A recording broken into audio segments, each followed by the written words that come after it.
नमस्कार साथियों, जय हिंद। आप सभी को कैरियर क्लासेज लर्न के यूट्यूब चैनल में स्वागत है। आज के इस वीडियो में हम पेड़ एवं पौधे का दूसरा पार्ट लेकर के आए हैं ईवीएस का। इससे पहले इसका एक पार्ट बन चुका है, आज इसका दूसरा पार्ट है। इससे पहले भी और भी जैसे जंतु, जीव एवं जंतु का भी 2-3 पार्ट में उसका वीडियो आपको प्लेलिस्ट में मिल जाएगा।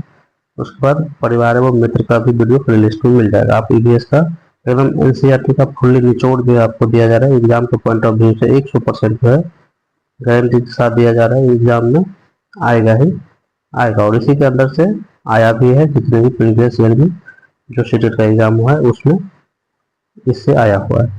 तो आज हम पौधों के प्रकार के बारे में पढ़ेंगे, तो आप लोग चैनल से जुड़ जाए। आपको सीडीपी, हिंदी, मैथ, संस्कृत सभी का वीडियो आपको इस चैनल के माध्यम से मिलेगा। तो आज हम पौधों के प्रकार में जो है एक हम पढ़ लिए थे साग के बारे में। साग बहुत ही कोमल होता है, इसके पत्ते को और तने को हम लोग खाते हैं। आज हम झाड़ी के बारे में देखते हैं।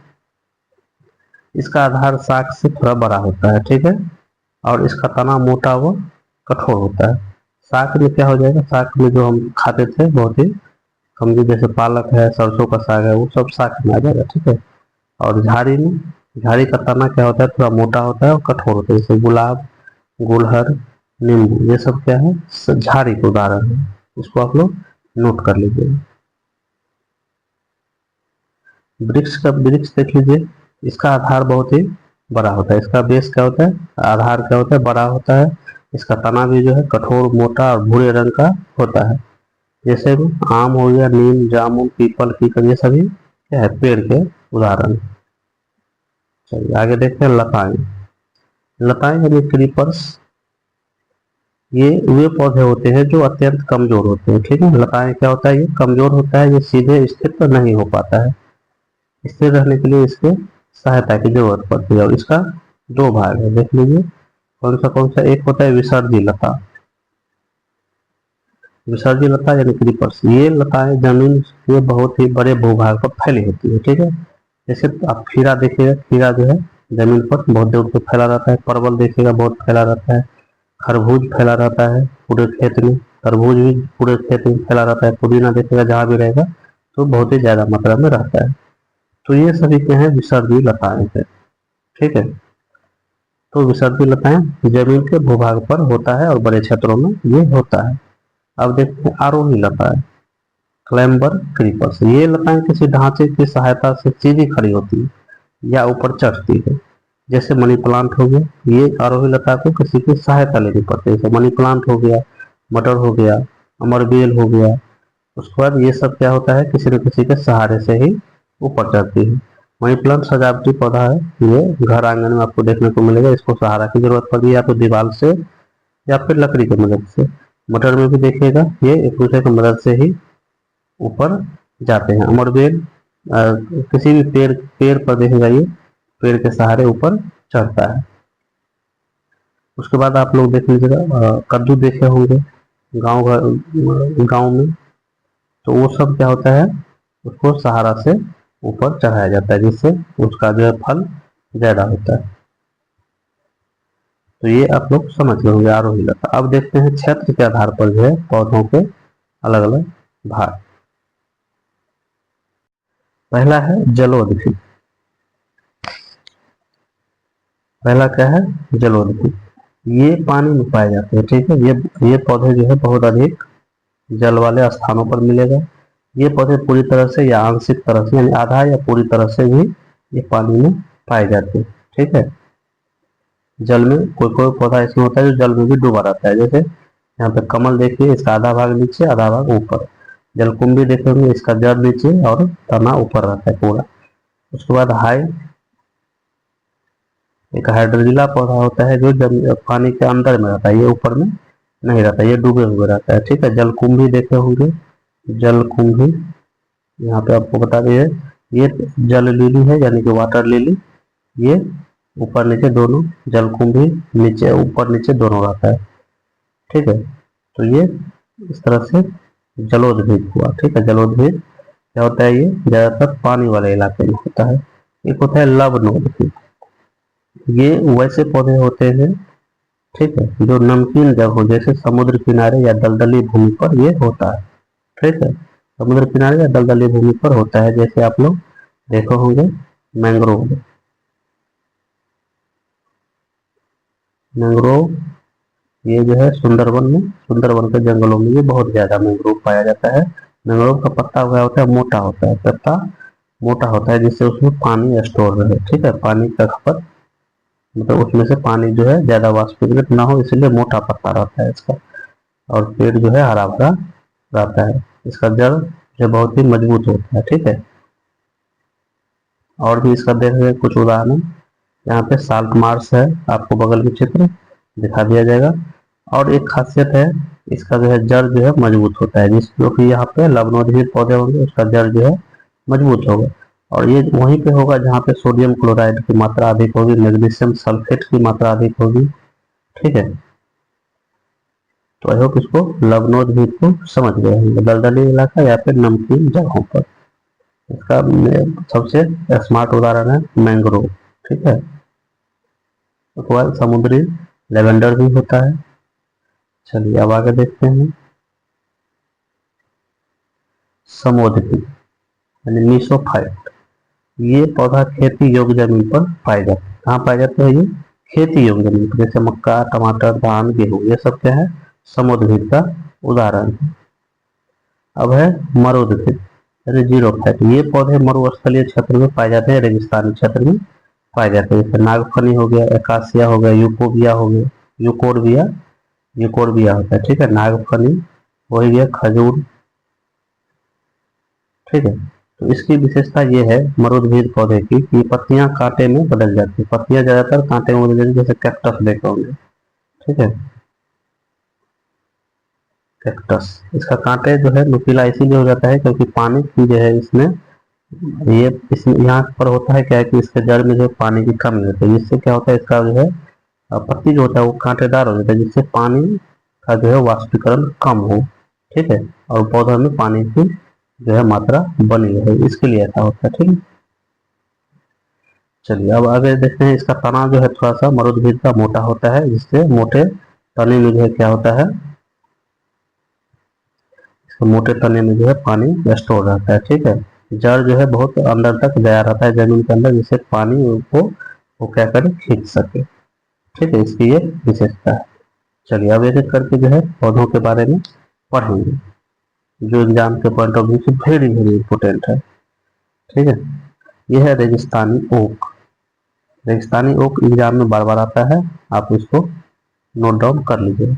यह मुख्यतः ऑस्ट्रेलिया में पाया जाता है। रेगिस्तानी ओक कहाँ पाया जाता है, ऑस्ट्रेलिया। रेगिस्तानी ओक 10 फुट या 4 मीटर यानी हमारे घर के छत के जितने लंबे होते हैं। 1 फुट में 0.3048 मीटर होता है, इसीलिए 10 फुट को आप इससे मल्टीप्लाई कर दीजिएगा तो 4 मीटर के लगभग होगा, हमारे घर के छत के बराबर। ठीक है, ये एग्जाम में पूछा गया है, इसलिए ये पॉइंट बहुत ही मायने रखता है। उसके बाद जो है इसकी जड़ें 300 फुट यानी तना का 30 गुना गहरी व पत्तियां कम होती है। इसकी जड़ जो होता है, जड़ तना का लंबाई 30 गुना, 30 यानी अगर फीट है तो इसके जड़ की लंबाई जो होगा वो 30 का 10 मतलब 30 का 30 गुना। ठीक है, तो इसको 30 को 30 से गुणा कर दिएगा। ठीक है, तो 900, ये अगर इसका तना जो होता है वो लगभग 10 फीट का होता है, तो इसका 30 गुना 10 दिया 30 फीट। ठीक है, तो इस तरह से वो होता है 300 फुट तक जो है इसकी जड़ जो है अंदर चला जाता है। ठीक है, 30 तना का जो है 30 गुना गहरा। समझ गए,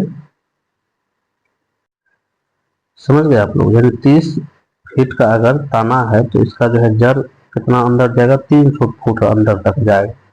ठीक है, और क्यों जाएगा अंदर ये आगे देखते हैं। इसके तने में पानी इकट्ठा रहता है, क्या रहता है इकट्ठा, पानी इकट्ठा रहता है। ठीक है, और इस पेड़ के तने में पतला पाइप डालकर पानी बाहर निकाला जा सकता है। ठीक है, इसमें पानी की मात्रा बहुत ज्यादा होती है रेगिस्तानी ओक में। चलिए यहाँ पर कुछ पॉइंट है। फूलों की घाटी चमोली उत्तराखंड में है, ये एग्जाम में पूछा जाता है, बार बार आया है एग्जाम में। फूलों की घाटी किसे कहते हैं, उत्तराखंड को। जानते हो इस चमोली जगह है उत्तराखंड में, उसे फूलों की घाटी कहते हैं। अब देखते हैं खेजड़ी। खेजड़ी बहुत ही एग्जाम के पॉइंट ऑफ व्यू से बहुत ही इम्पोर्टेंट है। ठीक है, ये देखिए, ये पेड़ रेगिस्तानी क्षेत्रों में पाया जाता है, राजस्थान में जो है ये ज्यादातर पाया जाता है खेजड़ी, जोधपुर की तरफ। ये पेड़ रेगिस्तानी क्षेत्र में पाया जाता है। इसकी छाल दवा के काम हेतु प्रयोग किया जाता है। खेजड़ी का छाल जो है दवा में काम आता है। आगे देखिए, यह इस पेड़ को ज्यादा पानी की जरूरत नहीं होती, क्योंकि रेगिस्तान में है तो इसको जो है पानी की ज्यादा जरूरत नहीं पड़ती है। इसका जड़ जो है, इसका जड़ भी बहुत ही अंदर तक जाता है। ठीक है, इसकी फलियों से सब्जियां बनाई जाती है। रेगिस्तानी ओक की फलियों से जो है, सॉरी, खेजड़ी के जो है फलियों से जो है क्या होता है, सब्जी भी बनाई जाती है। इसकी लकड़ी में जो है कीड़े नहीं लगते, यानी कि खेजड़ी के लकड़ी में कभी कीड़े नहीं लगते। यह छायादार पेड़ होता है। क्या होता है? छायादार पेड़ होता है। बगल में चित्र आपको देखने को मिल जाएगा। अब देखते हैं निपेंथिस, बगल में चित्र आप लोग देख सकते हैं। निपेंथिस या घटपर्णी या शिकारी पौधा, ये इसका नाम है, एग्जाम में बार बार आता है। यह पौधा ऑस्ट्रेलिया, इंडोनेशिया और भारत के मेघालय में पाया जाता है। ठीक है, शिकारी पौधा, घटपर्णी इसको कहते हैं। यह पौधा ऑस्ट्रेलिया, इंडोनेशिया और भारत के मेघालय में पाया जाता है। बहुत इंपॉर्टेंट पॉइंट है, लिख लीजिएगा, एग्जाम में आया हुआ है। इसका आकार घड़े जैसा होता है। ठीक है, और मुंह एक पत्ती से ढका होता है। ठीक है, इसका आकार कैसा होता है? घड़े जैसा, और मुंह एक पत्ती से ढका होता है। पौधे से विशेष प्रकार की खुशबू निकलती है, एक स्पेशल गंध निकलता है, जिससे कीड़े मकोड़े उसको लुभाती है अपने तरफ, और कीड़े मकोड़े जाता है उसके अंदर, वो जो है क्या करता है, ढक्कन खोले रहता है। जब कीड़ा अंदर जाता है तो वो ढक्कन बंद कर लेता है, कीड़ा उसी में गल जाता है। यह पौधा चूहा, मेढकों, छोटे छोटे कीड़े मकोड़े का शिकार करता है। ठीक है,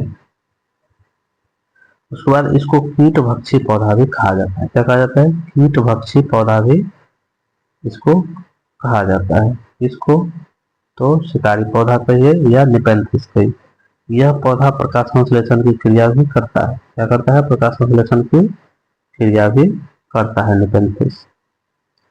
चलिए अब क्रोटोन के बारे में देखते हैं, ये भी एग्जाम में आया हुआ है। इस पौधा द्वारा यह पता किया जाता है कि फसल सिंचाई कब करनी, यानी कि ये पानी की कमी को बताता है। अगर किसी खेत में इसको फसल के साथ ही बो दिया जाता है, जैसे ही पानी की कमी आती है तो ये जो है मुरझाने लगता है, जिससे पता चल जाता है किसान को कि इसमें पानी की अब खेत में कमी हो रही है, पानी डाला जाना चाहिए। यह पौधा फसल के साथ बोया जाता है। ठीक है, यह फसल को कब पानी की आवश्यकता होती है यह बताता है। यह पौधा खेत में पानी की कमी होने पर मुरझा जाता है। ठीक है, अब देखते हैं बरगद के बारे में, ये भी पूछा गया है। पेड़ के जड़ को पकड़कर झूला झूलते हैं। बरगद के पेड़ के जड़ को पकड़कर हम लोग झूला झूलते हैं। इसका जड़ जो है इसके टहनी से लटका हुआ रहता है। ठीक है, जड़ टहनियों से भी निकलती है। टहनी वाला जड़ मजबूत खंभों की तरह पेड़ को सहारा देता है। कहीं कहीं पर देखिएगा बरगद जो होता है इसका जो है क्या होता है, ये जो है इसका जो है टहनी से निकला हुआ जो है जड़ जो है इसको क्या करता है, पेड़ को सहारा भी देता है। अब देखिएगा ये भी ये जड़ का है, जिससे पकड़ के हम लोग झूला झूलते हैं। ठीक है, बगल में चित्र आप लोग देख लीजिए। पृथ्वी के अंदर मूसला जड़ भी होता है। पृथ्वी के अंदर कौन सा जड़ होता है? मूसला जड़। ठीक है, चलिए अब आगे देखते हैं। सन 1731 ईस्वी में राजस्थान के जोधपुर में अमृता देवी बिश्नोई ने खेजराली गांव में खेजड़ी वृक्ष को बचाने के लिए 363 महिलाओं के साथ स्वयं का बलिदान कर दिया था। यानी कि 1731 ईस्वी में राजस्थान के जोधपुर में अमृता देवी बिश्नोई ने क्या किए थे? खेजड़ी वृक्ष को बचाने के लिए 363 महिलाओं के साथ अपना बलिदान दे दी थी। ठीक है, पेड़ को बचाने के लिए।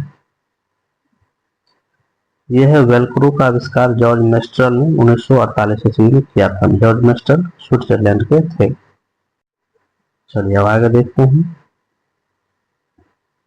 यहाँ पर देख लीजिए, रात में खिलने वाले फूल सफेद व सुगंधित होते हैं। रात में जो भी फूल खिलेंगे वो सफेद होंगे और बहुत ही सेंटदार होंगे, सुगंधित होंगे। इत्र व केवड़ा चमेली व गुलाब से बनते हैं। इत्र वो केवड़ा, चमेली व गुलाब के फूल से बनते हैं। ठीक है। उत्तर प्रदेश से कन्नौज जिला जो है इत्र के लिए मशहूर है, एग्जाम में आया हुआ है प्रश्न। ठीक है। उत्तर प्रदेश से कन्नौज जिला जो है इत्र के लिए मशहूर है। अब है कचनार के फूल की सब्जी यूपी में खाया जाता है, एग्जाम में पूछा गया है। केले के फूल की सब्जी केरल में खाया जाता है, एग्जाम में ये सब आया हुआ है पॉइंट सब। महाराष्ट्र में सहजन के फूल के पकौड़े बनते हैं। ठीक है। उसके बाद है मधुबनी चित्रकला बिहार के मधुबनी जिला में से फैली है, ये भी एग्जाम में आता है। मधुबनी चित्रकला कहाँ से फैली है? बिहार के मधुबनी जिला से। इसमें चावल के घोल में जो है रंग, नील, हल्दी मिलाकर चित्र बनाए जाते हैं। यहाँ पर जो है हाथ से बनाया हुआ रंग रहता है, न कि वो केमिकल वाला रंग। ठीक है। हाथ से आर्टिफिशियल बनाया हुआ रंग रहता है। अब एक चीज समझते हैं, निष्पावन। निष्पावन यह वह विधि जिसमें गेहूं को दाने को भूसे से उसकी घनता के आधार पर वायु द्वारा अलग किया जाता है। जब हम थ्रेशरिंग के द्वारा जब हम गेहूं को बाली से अलग कर लेते हैं, अच्छा गेहूं को बाली से अलग करना क्या कहलाता है? तो ये थ्रेशरिंग कहलाता है। क्या कहलाता है? थ्रेशरिंग। दाने को जब हम बाली से अलग करते हैं, जब पहली बार हम खेत से गेहूं काट के जब गेहूं को हम अपने घर लाते हैं तो थ्रेशरिंग के माध्यम से उससे दाने से बाली हम अलग करते हैं। फिर घर पे लाने के बाद क्या करते हैं, जो उसमें खरपतवार बचा रहता है, कचरा रहता है, तो उसको निष्पावन विधि के द्वारा क्या करते हैं, हवा के माध्यम से गेहूं के दाने को भूसे से उसकी घनता के आधार पर वायु द्वारा अलग कर लेते हैं। वही होता है निष्पावन। निष्पावन और थ्रेशरिंग में अंतर है।